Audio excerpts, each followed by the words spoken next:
हम सब रहते तो एक ही दुनिया में हैं, लेकिन सबकी दुनिया अलग अलग है। जो दिल के सच्चे होते हैं वो अक्सर अकेले होते हैं।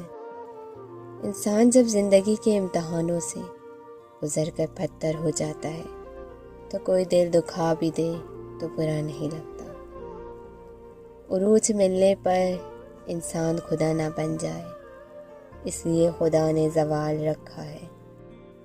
आस्तीनों को झाड़ के देखो, आधा जहर तो अपनों का निकलेगा। जिन्हें एहसास ही ना हो उनके साथ कैसे गिले कैसे शिकवे। मुझे लोगों को पढ़ना नहीं आता, मगर उन पर एतबार करके सबक ज़रूर मिल जाता है।